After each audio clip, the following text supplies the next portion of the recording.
If you've got your Bibles, join me in the book of Luke. Luke chapter 10 is where we're going to be. If you don't have a Bible, that's okay. It'll be on the screen this morning for you to follow along.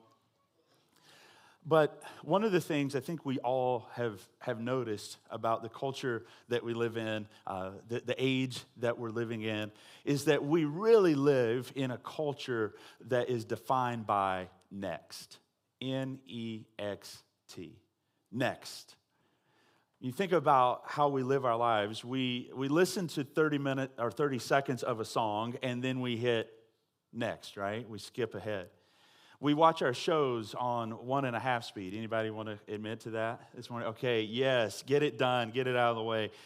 We scroll past half of what we see before our brains are ever engaged of what we've actually seen. And we're the kind of people who will actually listen to a podcast about slowing down on 2 times speed. Anybody ever done that? Like, you're listening to something about being more present, and you're listening to it at fast speed. And there's just something about that that's just very ironic, right? Like, it really doesn't make sense, but that's who we are. Even when we're trying to rest, we're still in a hurry. We want quick tips, we want quick fixes, we want quick inspiration, and then we're on to the next thing. And that's kind of how we're living our lives in a normal month. And then December comes. And December is like double the next on top of our regular next. It's the next party. It's the next event. It's the next kids program. It's the next Amazon delivery. It's the next thing at church. And it can be a month where we are surrounded by things that are supposed to be meaningful, things that are supposed to be purposeful, things that are supposed to fill us with joy. But sometimes we're moving so fast that it's just impossible for the things we're encountering in the month to actually sink in. If you're here today and you're like already feeling guilty, that's not the goal of the message. The goal is not to shame you and say you shouldn't do that or you shouldn't feel that. The goal of our message, or really devotion today, is really to just make us aware as we enter into this month. We enter into this Advent season. And that's what we have here. In the middle of as we enter into December, the Christian calendar gives us this gift called Advent. And if you're unfamiliar with that, the word Advent, it comes from the Latin word that means coming. And for centuries, followers of Jesus have used these weeks leading up to Christmas to look back to the first coming of Jesus, when he was born in Bethlehem, when he was laid in a manger, but to also to look forward to his second coming. When he comes, he returns one day in power and glory as King of Kings and Lord of Lords. But Advent also reminds us of what some people have called the third coming. The fact that Jesus actually comes to us here and now. By his Spirit, he comes to us, individuals, believers who are his followers, and he comes to us in the ordinary parts of our life and in the busiest seasons of our lives, into our December, into our joy, our stress, our grief, our questions. Emmanuel comes near to us. And Advent is kind of like this holy speed bump, if you will. I don't know about you, but I'm not a real fan of speed bumps. Anybody else? This past week, we were visiting family or visiting friends in Arizona, and we went to a movie one night, and we're driving through this parking lot, and there was no one in the parking lot. It was a ghost town. And I don't know about you, but I just want to get as quickly from point A to point B as possible.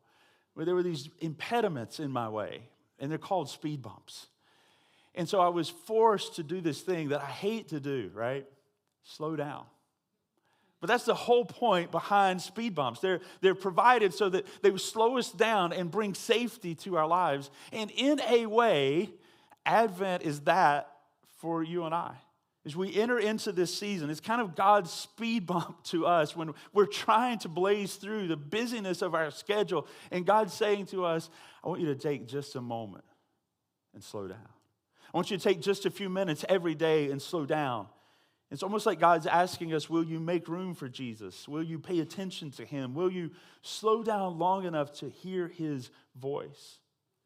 And to see what that looks like, I want us to look at a passage in Luke chapter 10 in verse 38. Let's read this together. It says, now as they went on their way, Jesus entered into a village, and a woman named Martha welcomed him into her house. And she had a sister called Mary who sat at the Lord's feet, and she listened to him teaching.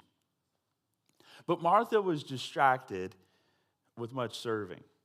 And she went up to him and she said, Lord, do you not care that my sister has left me to serve alone? Tell her to help me.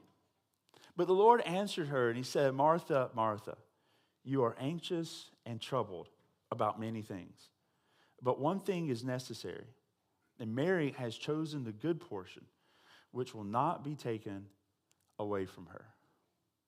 So in this setting, you have these two sisters, and Jesus has come to their house, and they are preparing a meal for Jesus and his disciples, and also the multitude of people who are coming just to get a glimpse of Jesus and to hear from him. And so this is a big event in their life and in their calendar. And Martha actually does something wonderful here. She welcomes Jesus into her home. She's not the villain of the story. She's really, we would say, she's the responsible one.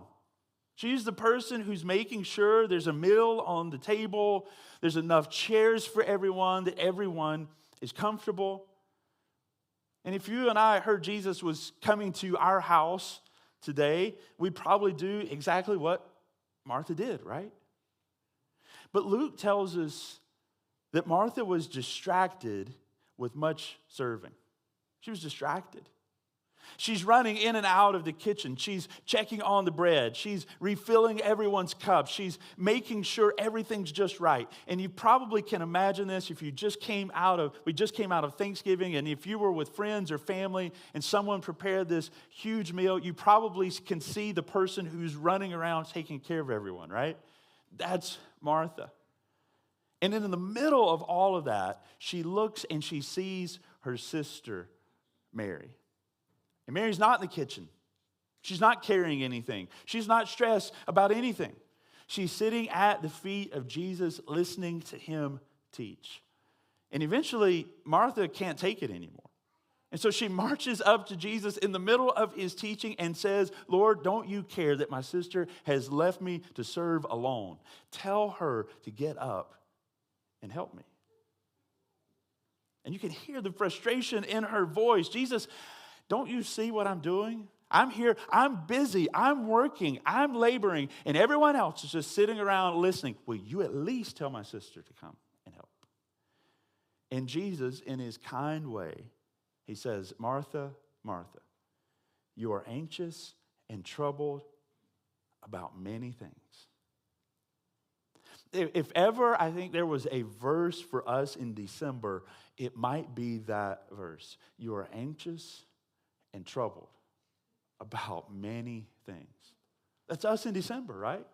Anxious about many things. We've got deadlines. We've got travel plans. We've got family coming to town. We're worried about money. Our kids have something going on every night of the week. There's tension that we don't want to deal with. And notice how Jesus addresses the anxiety and the busyness in Martha's life. He doesn't roll his eyes and say, Martha, will you just calm down? By the way, that never works if you tell someone that, okay? Just take it from me, free of charge. When someone's stressed, calm down. It doesn't have the effect that you think it will, okay? Husbands, that is absolutely free, okay? He doesn't do that, but he loves her. And he gently tells her this truth. Martha, you're carrying a lot of things right now, but you're really missing the one thing that you need most.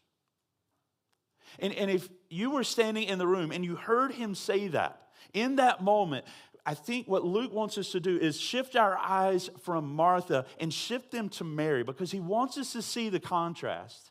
Martha is on her feet. She's moving. She's managing. She's making things happen. And Mary is the opposite of that. She's on the floor. She's not moving. She's still. She's at Jesus' feet just listening, receiving. They're in the same house. Same Jesus, but two very different responses. And I want us to know that it isn't just that Mary is more spiritual or that she's more valuable than Martha. That's not the point that the Bible is trying to get across. It's just simply that she's made a different choice. that she's chosen to slow down. She's chosen to sit and to give Jesus her attention instead of everything else. And Jesus says she made the good choice. Or that's the good portion. That's the better part. And he says, and that can't be taken away from her. In other words, Martha, what you're doing isn't bad, but you're just moving so fast that you're missing everything. All you're serving is supposed to be leading to and pointing to me. And yet you're missing that. And I think this is where a lot of us end up all throughout the year, but especially in December. We're doing a lot of good things. A lot of good things even for Jesus. But we're doing it at such a speed, it actually keeps us from being with Jesus. And in his words to Martha, Jesus gives her a twofold invitation. And I think a twofold invitation for us in this season. And so as we think about Advent and enter into this Christmas season, I want to highlight these two invitations for us today. And the first one is this, to slow down your pace. And the second one is to come and sit with Jesus. It's not complicated, but it is very countercultural. So let's look at invitation number one. First, to slow down your pace. Jesus never tells Martha that serving's wrong. He isn't against her making a meal and using her gifts to serve others, but he's speaking to the way that she's going about it in this moment, the hurry and the rush and the anxiety that is underneath all of it. And he says, you are anxious and troubled about many things. And as we mentioned, that's the danger for us in this season. We take all of the normal weight of our lives and we pile Christmas on top and we call it the most wonderful time of the year. And by the time Christmas rolls around or is done, we are exhausted or numb by the time that it's over. And slowing down for us today, if that sounds like, yeah, Pastor, that sounds great in an imaginary world, but that's just not possible for me. I want to let us know that it doesn't mean quitting your job or moving off the grid, but it usually looks much smaller, much more ordinary, much more intentional than that. For some of us, it may be just saying no to one extra thing so that we can say yes to something better. It may be actually leaving an evening open. And I know sometimes around the Christmas season, it almost feels like if I have an evening open, then what am I doing? Am I really enjoying the season? But it's okay. It's okay to leave it open. It may mean choosing not to be at every event just because you always go to that event. For others, it might mean giving God 10 honest and unhurried minutes in the day. 10 minutes where you set the timer and go, okay, right now in this moment, nothing but me and God. And for some of us, that would feel so crazy and weird because we never slow down. We never have a moment that we're not feeling with Netflix or social media or something like that. And sometimes we have to fight against that and say, this is just going to be a moment, 10 minutes of none of that. It may mean putting your phone in another room or sitting with a cup of coffee and simply saying, Lord, here am I, let's talk. Dallas Willard famously said, hurry is the great enemy of spiritual life. And in our day, you must ruthlessly eliminate hurry from your life. And Advent is a chance for us to practice that. Not perfectly, but to be intentional with it. And so let me ask you a practical question today. What would it look like for you to slow your pace a little bit in this season? Not in theory, not just say, okay, I'm going to try, but in your actual life. Have 10 minutes in the morning, or to slow down one evening a week, or to actually protect Sunday so that it's a day of worship and a day of rest. And whatever it is, the point is not to just have less activity. The point is to have more awareness of God, which leads us to our second invitation. Invitation number 2 is simply this, to come and sit with Jesus. To come and sit with Jesus. You see, slowing down by itself is not the goal. Because you can be unhurried and still be empty. all of us know or have known people in our life who live at a very slow pace. And they think they live at a fast pace, but we look at them and go, no, it's very slow. Anybody have someone like that in your life? Usually one or two, right? But it's possible to live at a slow pace and still not be filled with Jesus. The point is not just to go slower. The point is who you're slowing down for. Matthew chapter 11 in verse 28 says this, "Come to me, all who labor and are heavy laden, and I will give you," what's that word? Rest.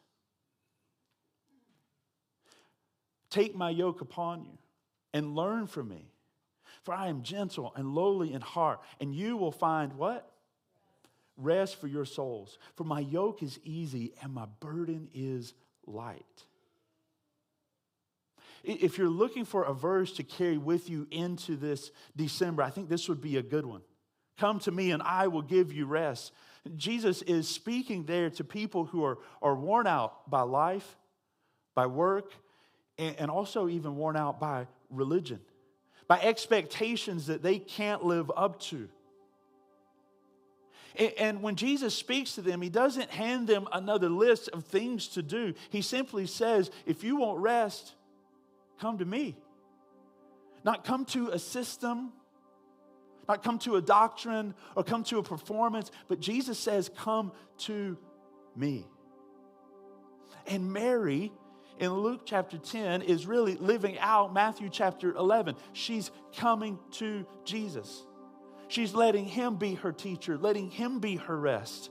And that's what Advent is meant to be for us. It's Jesus looking at us as we're tired and distracted, as we're pulled apart in 100 directions, which is actually what anxious means, to be pulled apart. And he's saying to each and every one of us still today, come to me. Bring me your life, your real life, not the polished up version that you want to present, but bring your real life to me and let me give rest to your soul. So what might that look like for you, for us, to actually come and to bring our life to Jesus? For some of you, come to me might mean bringing Jesus your anxiety. This is a season for you where you really are worried about money. You really are worried about health or your relationships or your lack of relationships. And it's something that swirls around in your mind. You wake up in the morning and it's there. You go to bed at night and it's there. And you've been carrying it alone. And Advent is a chance to say, Jesus, I'm coming to you with my worries, my anxiety, my fear. Jesus, I don't want to carry it alone anymore. I'm bringing it to you. For others, it might mean bringing him your sadness. For many people, Christmas is the happiest time of year. At least that's the way it's supposed to feel according to all the movies, right? But I think a lot of people find out that Christmas can be a really hard time of year. Because there's something about when you're just supposed to feel good, when you're just supposed to feel happy, that it also can highlight all the things in your life that you feel not like are not great. All of the hurts you have, all of the hang-ups. And for some, this can be the hardest time of year, especially when there's an empty seat at the table this year. When there's a story that didn't turn out like you hoped that it would. And the thing about Advent is that it doesn't pretend that those things are not real and they don't matter. It simply says that you don't have to sit in them alone. It's a reminder that Jesus is with us. And for others, it means coming to Jesus with your sin. And maybe for you, there's something hidden. There's something in your life that you're ashamed of. There's a pattern that you keep going back to, that you're absolutely tired of, that you promised you'd never do again. And you keep going back to it and you keep it hidden in the dark. This is a beautiful time of year to be reminded that he already knows. And he invites you to be honest with him and to bring that to him and to say, Lord, I don't want to fake my way through another Christmas. God, I'm coming back to you. I'm confessing this to you. Lord, I need your mercy. And if that's you, his invitation to you today is personal. It's not just to this crowd, it's to you as an individual. Come to me, and I will give you rest. Jesus is saying, let's sit together again. Let me speak to you. Let me remind you of who I am and of who you are.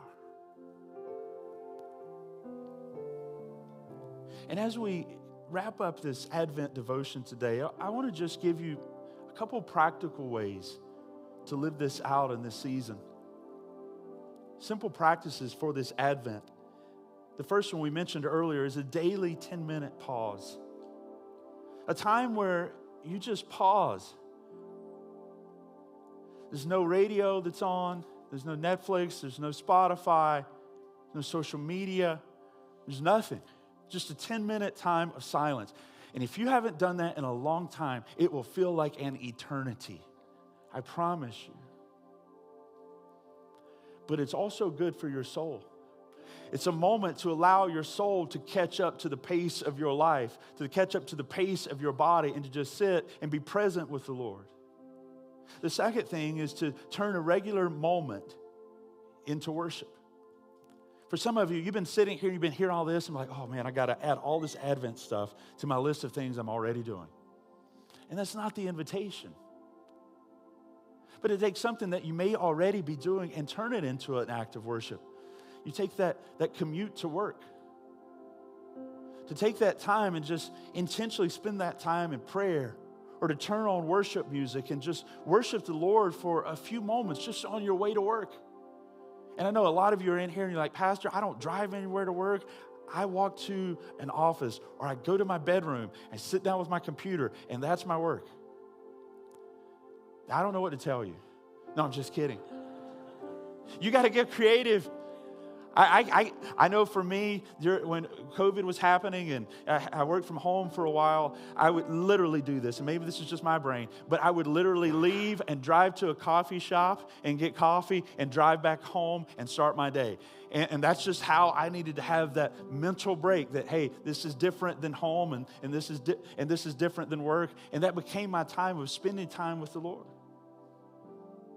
Maybe it's a family rhythm, where once or twice a week you sit down and have dinner together, you light a candle and you read a verse. You ask your family a question like this: where do you need Jesus this week? Or where did you see God's goodness today? And listen, I'm just being super practical. If you've never done anything like that with your spouse, or you've never asked questions, spiritual questions at a dinner table, the first time you do it, it's going to feel weird. And everybody's going to be like, what are we doing? That's okay. Just go through the weirdness. Start some new norms, some new rhythms for your family, for yourself, where you're being intentional in this season. And then lastly, we have an Advent devotional for you guys. We did this last year. We did it again this year. It's something that our church purchased. Can we throw that on the screen? Do we have that next slide there? Maybe one more. Maybe we don't have it. Do we have the one with the QR code? If we don't have it, we will send it to you, okay? Not that one. That'd be a great ploy to get you guys to sign up for serve teams, right? Just sign up for this and we'll give you our Advent materials. Here's what we'll do. That's my fault. If we can't find that, we will, if you get our email, okay, we will email that out to all of you so that you can have that. If you're like, I don't get the church email, then there's a QR code on the back of your seat. And if you'll scan that QR code and just fill out that short form, that puts you on our email list, okay? And so we'll make sure that you get that. But it's a devotional where every single day you have just a short devotional, a short story to read that helps you frame your mind around this season as we turn our attention towards Jesus. And we'll make sure we get that out to you guys. But here's the point. As we wrap up this portion of our service and prepare to go into communion together, here's the point. That Jesus invites us to slow down. And maybe for you, your whole day is fast-paced, and you're like, Pastor, at work, I can't slow down. I'll get fired. That's okay. But then you look for moments throughout your day when you can. And in those moments, you don't just slow down, but you come to Jesus. And it may just be 3 minutes, it may be 4 minutes, it may be 5, where you just come and say, Lord, here, I'm here. And Lord, I just want to take some time to thank you for your goodness to me. I want to praise you for what you've done in our family over this past year. And it may be a moment of gratitude, or it may be a moment of, Lord, you know the pain that we're going through right now that nobody else knows. You know the stress that we're facing. And God, I just need to pour my heart out and talk to you for a moment. Whatever it is, you come and like Mary, you pause and you sit at the feet of Jesus. And that's his invitation to us, church. All year round, but especially in this season.